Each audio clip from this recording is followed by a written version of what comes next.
Since footage of Tweak's DK has emerged after Big House 8, people have been non-stop talking about him. People have just been asking me a lot about him after the Tweak footage, and I just kind of want to give my general opinion on him that's more specific, because also too, I forgot to talk about him at all in my tier list video, so this is kind of just like a reparation for him. You know, he gets the video all by himself, not matched with all those other characters, so here is my opinion of DK in Smash Ultimate. And again, before we get started, please make sure to hit the thumbs up and subscribe to this channel. I would appreciate it a lot. It helps so much, and it's gonna notify you guys as to when I, upload videos, and I talk about Ultimate all the time, and when Ultimate comes out, I'm gonna be uploading videos all the time. And don't forget to hit that bell so you can even get notified immediately when my videos go live, so you can know exactly what I'm talking about. In order to talk about DK, I have to talk about generally how heavy characters have worked throughout all of Smash. And unfortunately, that is not a very good thing. Heavy characters have been very bad characters pretty much the entirety of Smash. I talked about this a little bit in my Snake video. The only reason some heavy characters have been good is because of one very over-centralizing, overpowered thing, such as, Snake's general damage output and kill potential, or like Day-to-Day's chain grab. Otherwise, heavy characters have just been bad in every Smash game. They're slow and heavy hitting and typically have really bad disadvantage, and so you're not really able to do anything in neutral because they're slow and they get outrun and just like ran all over by the faster characters. And then once they get hit, they don't really have a good way to land because they're typically slow and typically have big hitboxes that take a while to come out, and then you try to throw that out, someone avoids it and then punches you and puts you in the same position over and over and over again. And this isn't exactly the case in Smash 4, just because a lot of the time if you are getting juggled over and over and over again, people generally don't kill you off of it. They will mess up at some point. So yeah, you went from 0 to 100 real quick, but you're not exactly dying, and you get an advantage off of that because now you as a heavy character, think DK, think Bowser, are going to be able to kill much earlier. DK specifically gets a huge boost off of that because Ding Dong range is typically from like 60 to 80 being his kill confirm, and now, with Rage it goes from like 45 to 70 on certain characters. Like, it is really low, and you would literally have to hit your opponent like with one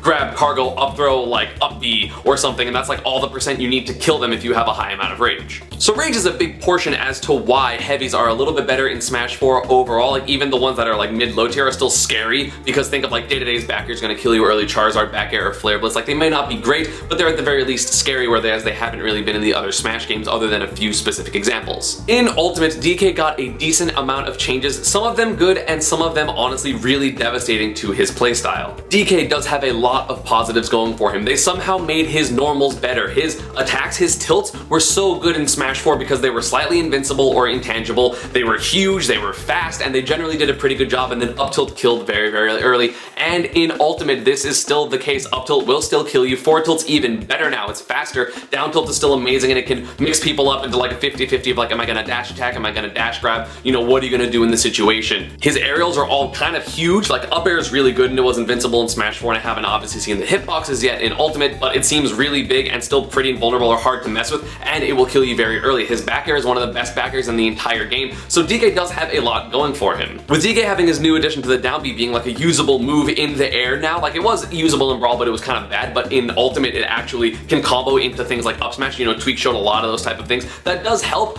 but I feel like that change in particular is a little bit overblown. As I mentioned before, heavy characters do always have a hard time getting down because they have a really big weakness, which is the 45-degree angle below and in front of them when they are trying to land it. Is a sweet spot that almost every single character can abuse because they have to throw out some slow laggy move, and then you either shield it and punish it, or you kind of just avoid it and then punish it, because what else are they going to do in that scenario? Like, DK's best landing option in Smash 4 is like down air, which is still very punishable, and if it hits, it's very strong and it can, put people in a really bad position, but generally you shouldn't be getting hit by that. And honestly, this is how I feel about DK's aerial down B. It's still not that fast. Like, it's not crazy slow, like it's not like forward air or something, but it's still pretty slow, and even though it has a lot less landing lag, it is still punishable by most quick out of shield options that continue to put DK in disadvantage, and then you can kind of do the same thing over and over again as long as you put yourself in that position. The best buff in terms of his landing is actually the super armor on his side B, because that's actually pretty substantial now. I don't know if it's general super armor, if it's like one hit of super armor, because unfortunately I haven't really seen enough interactions with it, and I don't know how it works. I don't know if it's heavy armor based on percent. I'm not exactly sure, but it's one of them, and that is honestly very helpful because if you have, let's say, a move that has heavy armor, such as Snake's up B, but in DK side B form, now now, like if I, for example, Pikachu tries to forward him, he's gonna super armor through all of it and then hit you with it, which is problematic, and then he lands, and then, you know, he's able to play the game again, and DK's neutral is pretty scary with all those hitboxes, and he's just generally fast. I still think DK is going to have an incredibly tough time in disadvantage. I think because of the general ground speed of the game being increased, it's going to be very, very easy to juggle DK because most characters will be able to find wherever he is and just get under him and punish him, whether he lands on a platform or the move, whether he has to land on you, whether he gets put on a higher platform, and he can land there, sure, but eventually he will have to get down, and that is really difficult for DK even with the new hand slap cancels. I mean, yeah, he can be reversed, so it's a little bit tricky, but at the same time, again, it's not like it's lagless or anything when he lands, so you will be able to punish him pretty consistently if you are aware of it. Like, yes, it's now very, very scary if you mess up because you might die at 85, which is definitely a plus, but it's not as big of a deal as I feel like a lot of people are thinking. And going back to some positives about DK, his kill potential is now a lot more consistent because you have that vertical killing throw with his cargo back throw. Dying with bad DI at 100 on Battlefield when DK has 100 rage from a cargo back throw is ridiculous. That is so strong. That is much, much better than any individual kill throw that DK had. You know, the other one, the main one being like his back throw, which will kill at like 120 at the edge with no rage,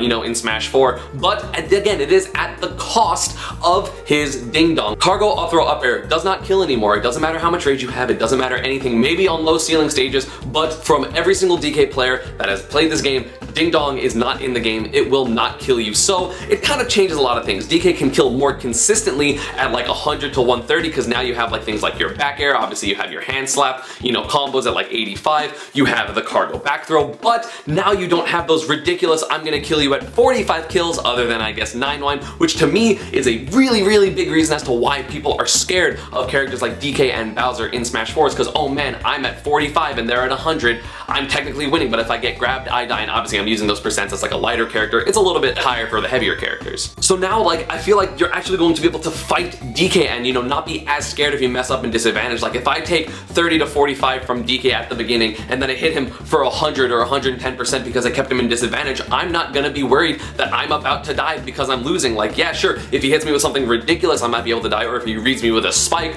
or if he gets me like super far off stage and hits me with a back air read, like, sure, then I might die. But at the same time, like, I'm not gonna just be like, oh man, if I hit his shield with an unsafe move, I'm gonna die from a grab at 45 or 50 or even 60%. Like, that's not gonna happen. So I feel like generally the people will be a lot more comfortable playing against and actually fighting DK as opposed to just blatantly running away from him, which is pretty much what every single person does in Smash 4. And that's not to say that I think Donkey Kong is a bad character in Ultimate. I actually think he is going to be a threat because he's fast on the ground and now he can utilize his tilt out of runs. So you're going to be able to anti-air people, or you're going to be able to stuff people out with running down tilts that can trip into grab. And he still has a lot of damage off of his grabs, like cargo up throw forward air still works and does like 35, or cargo up throw like double back air still works on certain characters, or like certain percents. Like, you're gonna, those are very specific and people are gonna have to figure that out on their own. But, you know, you do get a lot of damage, but now you're just not dying immediately, which to me is a huge deal. But at the same time, Donkey Kong in general, like, if you were playing a slower, steady game with like tilts and walking and making sure you're spacing people out, Donkey Kong would be very, very high on that list. Between his back air and his down tilt and his forward tilt, like, those three moves alone are significantly better than the majority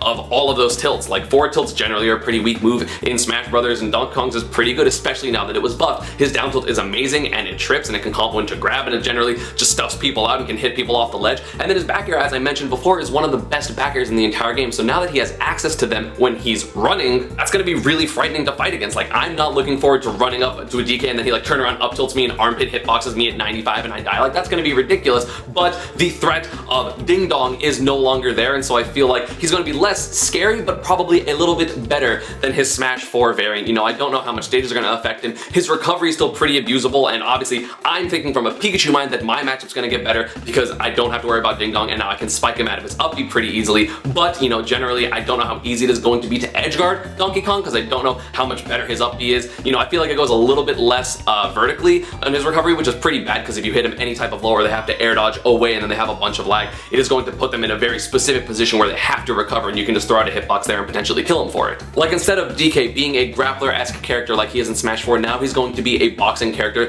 but he doesn't really have a lot of damaging combos in terms of like the ground combos. Like, he's not gonna forward air you in the air and deal a billion damage. Like, unless he gets a raw back air, that's pretty much gonna be his only ground combo starter other than a down tilt trip. So he's still gonna get a lot of damage off of his throws, but he's not gonna be seen as much of a grappler character because he's not gonna focus on it for killing you, because now he can just running down tilt, running forward tilt. So I don't know, DK is going to be very, very scary, probably about about the same spot as he is in the Smash 4 meta, but for different reasons, and maybe just a little bit better, just because running down tilt is, that move is just frightening. And yeah, that is going to be about it for this one. I hope you all enjoyed. Sorry, Donkey Kong, that it took me so long to make a video with you in it. Like, I totally did not mean to skip you in the tier list. I don't know how I forgot about that, and I didn't notice until you guys mentioned it in the comments. And let me know in the comments down below who you guys want to see me talk about next, because, oh, it's getting so close, and I can't wait for Ultimate. Oh my god, I can't wait for that game to come out, and I will see you all next time. Bye-bye.